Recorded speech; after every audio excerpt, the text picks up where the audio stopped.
Hello and welcome to this session. This is Professor Farhad. In this session, we would look at the types of opinion that the service auditor might issue for a service organization. Let's define real quick what a service auditor, what's a service organization. It's just easier to kind of keep track of what's happening. We have Farhad Lectures, which is an online education company. This company is called the user entity. Why is it called the user entity? Because it uses the IT service. It outsources its IT service to a company called Best IT Service. That's the service organization. So Best IT Service provide services to farhadlectures.com because farhadlectures.com cannot afford to have their own IT department. Now, Farhad Lectures might ask Best IT Services to issue a report, an opinion about their controls. Why? Two reasons. Well, since Best IT Services is servicing my company, have access to my information, have access to my system, have access to my data, have access to my customer base, I want to make sure the information that they have access to, they're handling it in a secure way. It's secure. The privacy is protected. It's confidential. Everything is being processed properly, so on and so forth. So I might ask them to issue what's called a SOC 2 report. Also, my auditor might ask them for a SOC 1 report. SOC 1 deals with internal control over financial reporting, because when my auditor audits Farhad Lectures, they want to know whether the internal control over financial reporting under IT and the IT department of Best Services influence my internal control. And they want to be assured that their control over financial reporting is working effectively. So they might ask for a SOC 1 type 2. So in this session, we're going to look at the type of opinions that the service auditor can provide to the service organization. So when completing a SOC engagement, whether it's a SOC 1 or a SOC 2, the service auditor, who's the auditor of the service organization of Best IT Support, issues an opinion on the examined control. Well, the opinion is formed by assessing whether it could be about the control are described accurately by management. So the description of the control, are they describing the control properly, whether it's over financial reporting or trust criteria, whether the controls are effectively designed, the suitability of the design of the control, or the controls function effectively throughout a specified, this is applicable to type 2 engagement, or the controls are functioning effectively. So they could issue an opinion about description and design and the effectiveness of the control, which is a type 2.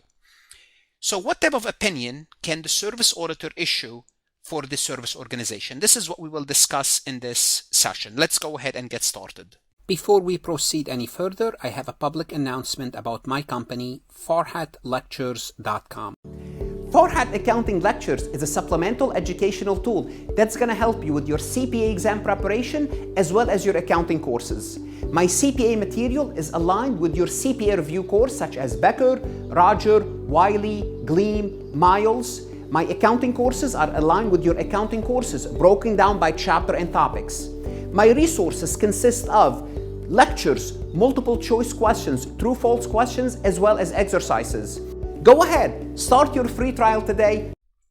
There are 4 types of opinion that the service auditor can issue in a SOC engagement, obviously based on the evidence collected. And you should be familiar with the naming convention of these audit opinion, unqualified or unmodified opinion. And the reason I say you should be familiar, because in my opinion, you should not be taking information systems and controls exam unless you already took your auditing exam. And if you took your auditing exam, you're going to see that those opinions are the same. Qualified, at least the naming convention, adverse opinion, disclaimer of opinion. In this session, we would look at conditions where unqualified, unmodified opinion are issued. So what are the conditions that must exist for the unqualified opinion or clean opinion or unmodified opinion to exist? 1, we have to have complete evidence. Complete evidence means what? Sufficient and appropriate evidence supporting our conclusion. We were able to, the service auditor, able to collect sufficient appropriate evidence to come up with a conclusion. And the auditor, the service auditor, did not find significant exceptions or deviation from the applicable criteria. And the systems operates in compliance with the sets of criteria, and any deviation or misstatement are not material and do not affect the overall presentation or operation of the system. When those conditions exist, guess what? The service auditor, again, the service auditor is the auditor of the service organization. This is the service auditor issuing the audit opinion to be used either by Farhat Lectures or by the auditor of Farhat Lectures. Now, for SOC 1 engagement, an unqualified opinion is issued when, for SOC 1, when the description provided by management, remember SOC 1 is about the description provided by management accurately present the service organization system as it was designed and implemented at the specified date, assuming a type 1, or during a period of time if it's a type 2. Also, the controls are suitably designed to meet the specified control objective. Now, also we could go further in SOC 1 for type 2, the controls operated effectively throughout the specified period to achieve the related control objective stated in the management description. So this is type 2 only, and this is type 1, description and the suitability of the control. This is for SOC 1. For SOC 2 engagement, again, when the description aligns with the actual system as it was designed and implemented and adhering to the description criteria set forth in the trust services criteria, either as a specified date, if we're looking at type 1, or throughout a specified period if we are issuing a SOC 2 type 2 report. Again, design of controls, again, it's description, design of control. The control are suitably designed to provide reasonable assurance that the service organization, service commitment, and system requirements were achieved based on the trust service criteria. So this is basically when we're dealing with a type 1.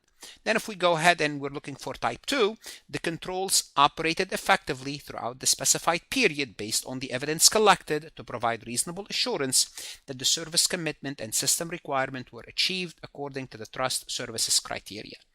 If we want to summarize, we give qualified opinion when the description properly reflect management description, though their description is accurate and the design of control are suitable.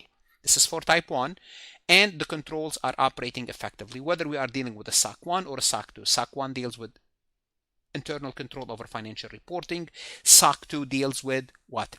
TSC's, Trust Services Criteria. Now, for unqualified opinion, sometimes we might have to add a small paragraph or an additional disclosure. So the report includes a statement if any or both of the following two conditions exist. Now, you remember this picture here. We talked about it at the beginning of this lesson. Now, we're going to add a small piece to it. So remember the IT service that I'm using for my company, Best IT Service, which is the service organization, I'm the user entity. Guess what? They outsource their HR services. They outsource their HR services to a company called, guess what? Best HR Services. It's not related to the Best IT Services. It's an independent company. So Best HR Services, or they could also outsource their payroll. They outsource both their HR and payroll. So notice Best HR Services is part of IT Services, and Best IT Services is part of Farhat Lecture Services. So what do we have here? We have a situation where we have complementary subservice organization control. And also remember, my control and the IT service are considered complementary user entity control, or CUEC. So what does that mean? What does CUEC mean? Let's look at CUEC mean, which is the relationship between the Best IT Service and Farhat. This refers to control that user's entity must implement. So I must implement.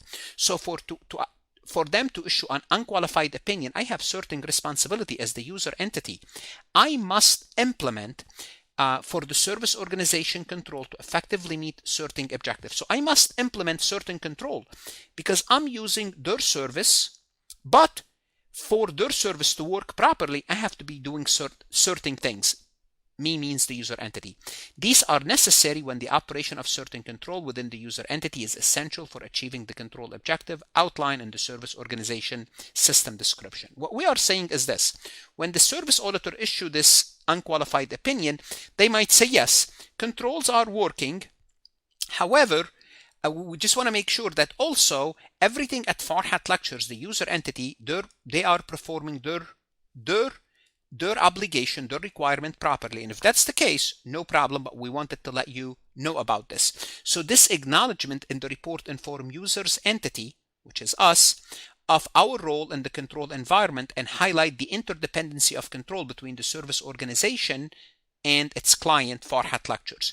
Let's just give you an example to kind of get you a feeling about this. Let's assume the service organization provide cloud storage for Farhat, okay, which is good, which has implemented strong security control. So for their end, they have a strong security control. However, they told us to do what? They told us we must enforce a robust password policies and train employee about security awareness. Well, for the strong internal control at the IT service to work properly, we have to have robust password policies for our employee and make sure our employees are aware of this relationship, aware of the risk, and how to deal with this. So the client's action are essential for the organization to achieve its objective. So best IT support, they cannot really provide us with strong security unless we implement those steps. Robust password policies and train our employees to be aware of this. So they have to disclose this so we know our role in this process. So this is the complementary user entity control. Also, we could have what we call complementary subservice organization control. And this is where we introduce this new company, Best HR Services, that service the service organization. Here what we have to do is this. And CSOC, and we'll talk about those later, refer to controls a third-party organization that a service organization, Best IT Service, relies on to achieve their control objective. Now, Best IT Service is relying on the Best HR Services. So these control outside the service organization direct control, because Best HR Service it's another party, it's another company.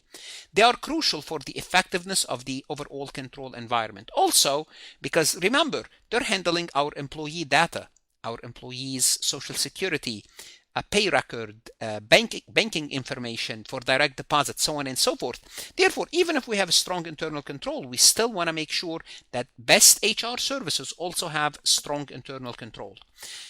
Including these statements, why do we do this in an unqualified report? Promote transparency and clarify the responsibility of all parties, not only Best IT support, not only the user entity, but also the subservice organization that could have an effect on the control environment, helping manage operational and compliance risks. So basically, this is everyone will need to be on the same page, aware of their role. Just because I outsource my IT to Best IT Services, I can go to sleep now and they have robust internal control. No, I have to do my work. I want to make sure my employees also have a strong password policy because my company is connected to them.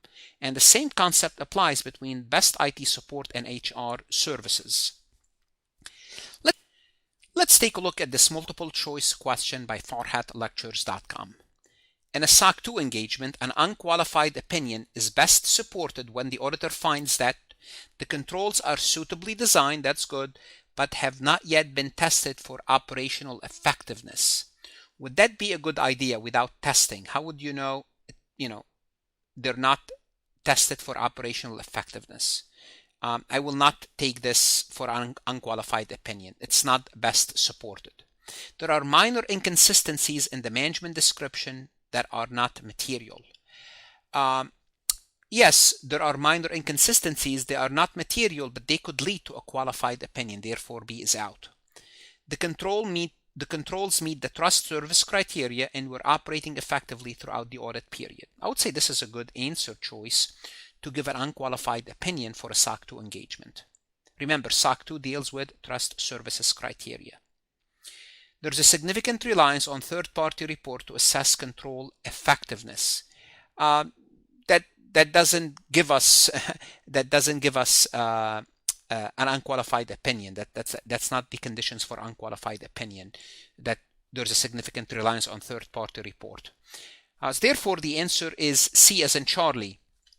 And A is incorrect again because without testing, an unqualified opinion cannot be confidentially issued. B. Even small inconsistencies could lead to a qualified opinion. B, C, as we said, C is the correct answer, and significant reliance on third party without direct verification by the auditor, well, can compromise the independence of the opinion, and who knows, maybe leading to a disclaimer or qualified opinion depending on the circumstances if there's too much significant reliance on third party to assess the control effectiveness. Simply put, what am I going to do? I cannot collect enough evidence. Under those circumstances, what do I do? Do I disclaim? Do I give a qualified opinion? What's the situation? But it's not unqualified. So the best answer for unqualified is C. What should you do now? You want to go to Farhat Lectures, look at additional resources that's going to help you, whether if you're studying for the Information Systems and Control section of the CPA exam. Invest in yourself. Good luck, study hard, and of course,